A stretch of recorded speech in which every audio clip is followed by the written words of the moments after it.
उदासीनीकरण अभिक्रिया क्या होता है, न्यूट्रलाइजेशन रिएक्शन क्या होता है, तो इसको आप ध्यान से समझ जाइए, क्योंकि उदासीनीकरण अभिक्रिया एक ऐसा अभिक्रिया है जो एग्जाम में हर बार पूछता है।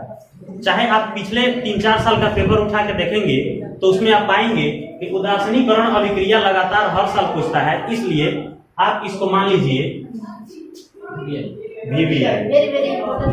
VVI का मतलब समझ रहे हैं, वेरी वेरी इंपॉर्टेंट। इसका मतलब कि इसको आप याद करेंगे तो हो सकता है कहीं परीक्षा में इस बार भी पूछ दे, अब पूछ देगा तो याद रखेंगे तभी ना लिख पाएंगे। तो उदासीनीकरण अभिक्रिया क्या होता है कि जब कोई भी अम्ल किसी भी भस्म से अभिक्रिया करके लवण और जल बनाता हो, जब कोई भी अम्ल किसी भी भस्म से अभिक्रिया करके या किसी भी भस्म से जुड़कर लवण और जल बनाता हो तो उसी को हम लोग कहते हैं उदासीनीकरण अभिक्रिया। कैसे लिखेंगे?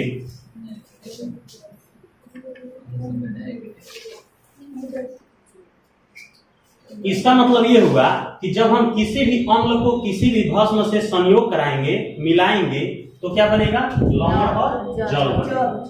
तो इसी को हम लोग कहेंगे क्या? उदासीनीकरण अभिक्रिया।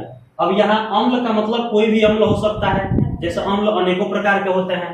हाइड्रोक्लोरिक अम्ल होता है, नाइट्रिक अम्ल होता है, सल्फ्यूरिक अम्ल होता है, कार्बोनिक अम्ल होता है, कार्बोक्सिलिक अम्ल होता है, और भस्म भी अनेकों प्रकार के होते हैं, जैसे potassium hydroxide, calcium hydroxide, magnesium hydroxide. तो किसी भी अम्ल की अभिक्रिया जब किसी भी भस्म से कराएंगे तो लवण और जल जब बनेगा तो इसी अभिक्रिया को हम लोग कहेंगे उदासीनीकरण अभिक्रिया, और इंग्लिश में क्या कहेंगे?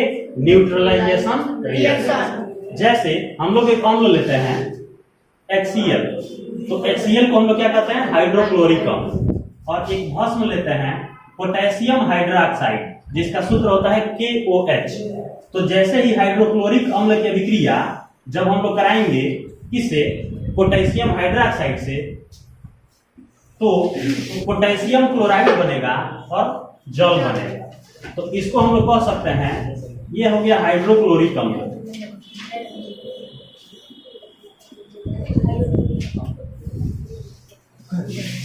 HCl क्या हो गया?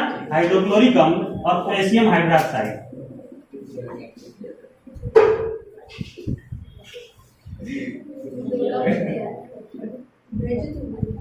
पोटेशियम हाइड्रोक्साइड और KCl क्या हो जाएगा? अभी हम लोग हाइड्रोक्लोरिक अम्ल की अभिक्रिया पोटेशियम हाइड्रोक्साइड से करा रहे हैं, तो पोटेशियम क्लोराइड बन रहा है और जल बन रहा है। इसका मतलब कि पोटेशियम क्लोराइड क्या हो जाएगा? लवण हो जाएगा। तो लवण का मतलब नमक, और H2O का मतलब जल। तो इस अभिक्रिया में लवण और जल बन रहे हैं, तो ये कौन सा अभिक्रिया होगा? उदासीनीकरण अभिक्रिया। इसके अलावा एक दूसरा एग्जांपल लेते हैं। यहाँ हम लोग अभिक्रिया कराएंगे हाइड्रोक्लोरिक अम्ल की अभिक्रिया सोडियम हाइड्रोक्साइड से। जब भी हम लोग हाइड्रोक्लोरिक अम्ल की अभिक्रिया सोडियम हाइड्रोक्साइड से कराएंगे तो क्या बनेगा? सोडियम क्लोराइड, और क्या बनेगा? जल बनेगा।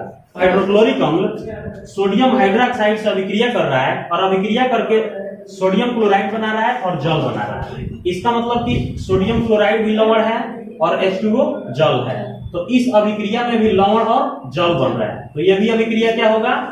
उदासीनीकरण अभिक्रिया। कौन सा अभिक्रिया?